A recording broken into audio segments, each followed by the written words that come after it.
Lucy and David, it's lovely to speak to you at this anniversary time for you. 2 years at Foxhill. So what was that? October? Beginning of September. 1st of September we started. We were licensed on the 5th, but 1st of September, straight in there, trying to get to grips with everything that was about to happen. What do you remember about that time when you first arrived? Tell us about arriving. We arrived in 2022, September, although we'd moved in at the end of July, so we'd kind of got settled in terms of home into this beautiful, beautiful place. And then the 1st of September was our first day at work, and I just remember feeling completely overwhelmed by the sum total of things we knew we didn't know about how to run a retreat house. Yeah, I've been coming here for 25 years now, and so I've known the place through lots of iterations. And actually, when the first time I went back into the kitchens or into the servery, I felt very naughty because that's not where you go. I've always been a guest here, but then trying to find your way around how to use dishwashers and things like that was quite a step up, really, wasn't it? It was. Although the dishwasher's quite exciting, because it's one of those big industrial things, and you just stack it up with things, pull the lid down, and just leave it to get on with itself. And 15 seconds later, everything's ready and sorted. So, but yeah, I think that the biggest thing was just feeling the privilege of being here. I still pinch myself coming up the drive in the morning, thinking, we get to work and live here, and it's such a beautiful place, and the team here are fabulous. The staff team is amazing, and that hasn't gone away over the last 2 years. Just this excitement that this is where we get to be, and get to work, and get to meet different people every day, and that's still a huge joy. For those people who haven't been to Foxhill, explain it. What is it? Well, it's a place which is set aside purposely for people to come away and meet with God. So that's the reason for our existence, really. So what we do is curate that space. We're here giving opportunity both for church groups to come along and do their church weekends, or people to come along and be part of our programme, which includes residential retreats and day retreats. Just a space which is away from the normal life, which is dedicated for that kind of sense of God. What makes it so special? Part of it's the surroundings. I mean, it's a lovely old Victorian house with modern add-ons, a beautiful chapel space in fantastic scenery. You can see one other house from here just looking out of the window. And even on a day like today, when it's chucking it down with rain, it's still beautiful and peaceful. And just that real sense of coming away and being enclosed by this beautiful green space. The number of people I've spoken to who come here and say that they feel as soon as they start coming up the drive, there's that sense of the place kind of giving you a hug. Partly because the drive is down in the valley, and then you come up the gorgeous drive to the house, and in springtime that's particularly beautiful because there are daffodils all over the banks. But just that sense of peace and calm, and just being able to leave normal life behind for a while is something that I used to value when I came here as a guest, and something that obviously people still value now, and we do living and working here. And the place, the house itself is so comfortable. So the furnishings are great. It's always warm. The food is great. So actually people feel like they're having it's a special time, and we want to make it special for them. So it's not, you might think of a retreat centre as quite austere, but that's not what we are. We are really here to welcome and give comfort and support to people. And be a home from home. Who does what? What are your jobs? How do you split the tasks? Spiders,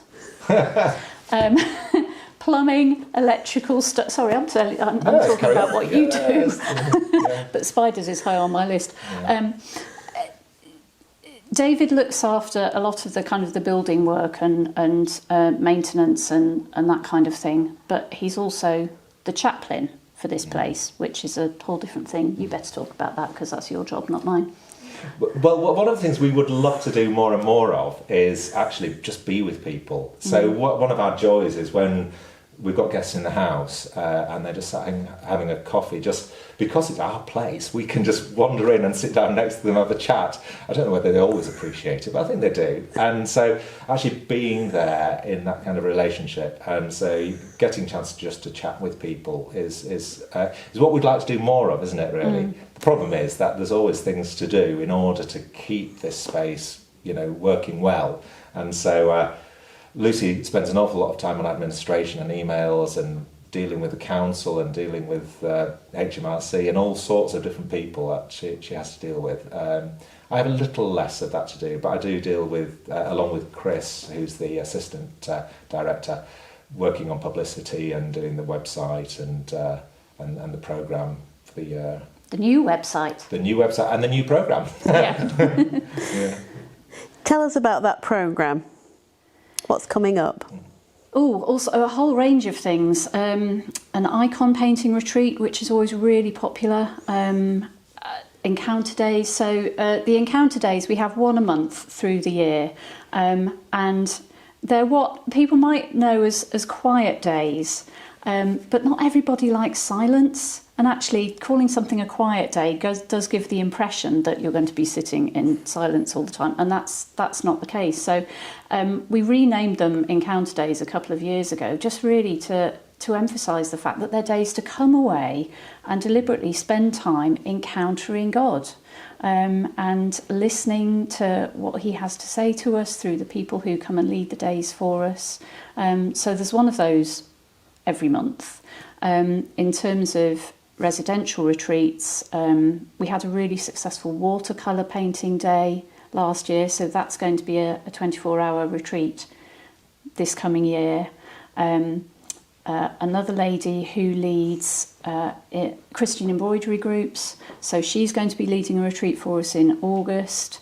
A new thing that we're trying out just for a day in February, there's an organisation, a Christian group called Psalms and Stretches, and it's combining gentle physical activity along the lines of Pilates for people who know what that form of exercise is, with using the movement to help meditate on the words of the Psalms. So that's going to be kind of split between partly exercise, partly reflections on words from the Psalms and how they can impact our lives. I'm trying to think what else is coming up. Created to Create. That's going to be another kind of generally creative weekend in March. That's been very popular the last couple of years. We've got the two individually guided retreats as well. Yes, we do. One in the spring and then one in the autumn. So anyone who particularly wants to come away and have that dedicated time away with God, but also have somebody on hand who they can talk to, pray through things with, so they're not just kind of in the space on their own. There's somebody to help them make the most of that time away. Can I ask about that word retreat? Because there are a lot of people watching this might think, oh, I've never been on a retreat. It sounds a bit austere, a silent retreat, a creative. What does this word mean, and what does a retreat centre mean? So exactly what I would have said, because I've been ordained for 25 years, and I've been on 2 retreats in that time, and they were both for my ordination. I have done time away with God, but it's been not in a retreat centre. And so one of the things that I've been really wanting to do over the 2 years we've been here and reflecting on our programme is to try and design a programme which will cater for everyone, whether you like silence or whether you find silence painful, which is what I do. I need people to talk things through with, otherwise my brain starts to get very pained. So a retreat is just a chance to get away and dedicate some time to listening to God, and that's all it means. And so that can take many forms. So our individually guided retreats, they are silent. So for most of the time, except for in worship and when you're meeting with your prayer guide, you won't be speaking from dinner time on the first day you arrive until normally about coffee time on the day you leave. So it's a long period of silence, which is not what I'm really into. So that's why we do the other creative retreats, and why some of the encounter days, when I lead an encounter day, there's a lot of talking involved. So not a lot of talking from the front necessarily, but a conversation about scripture together, and then opportunities for people to come and chat individually.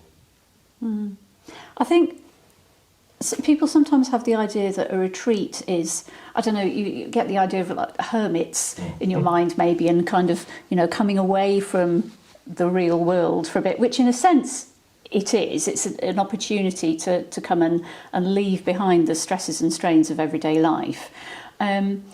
But not with that sense of something austere and on your own necessarily, and although we cater for people who want to come as individuals as well. But really just that chance to spend time with God that we don't often get, because prayer and worship and reflection gets pushed out by everyday life. So it is really just that opportunity to just have that space. And it's something that our longing is that we here will be a place which blesses, particularly the Diocese of Chester, because we're the Chester Diocese Retreat Centre, but that will bless all the people in all of the parishes of our diocese in particular. And so we really want people to know about this place and to be able to feel that this is a place that they can come to. And you might look on our website and think, well, that's a bit steep, I don't know whether I can afford that. Well, that's okay, because actually we do have a bursary as well. So if we never want anyone to feel they can't come because of financial issues. So we've got a bursary scheme, and where we can offer discounted prices for people who want to come. I get quite excited about doing that. It's one of the fun things about this job, being able to facilitate people being able to come when they think that finances might be a barrier. Actually, it needn't be at all. And that goes for individuals as well as church groups. So you've talked about a brand new website that people can see what's coming up and book on this exciting programme. What is your vision for the future on your second year anniversary? What's your hopes and dreams for Foxhill? I think really, for me, one of the main things is for more and more people to be able to come and experience this place, not for the sake of coming here particularly, but how that can enrich their discipleship and their walk with God on a day-to-day basis. One of the biggest excitements and joys of living and working here is when we have guests who come for the first time, and you see a change in them through the day. They come through the door and they sign in first thing in the morning, and as they leave in the afternoon, just hearing their stories about how God's met with them here, and how they're almost disappointed with themselves that they hadn't come before, that it's taken them this long to come and experience what this place has to offer. Just seeing that change and that difference that a day here can make to people is such a blessing. And I think our biggest longing is that more people experience that, not for the sake of this place in particular, but what God does with people when they come here.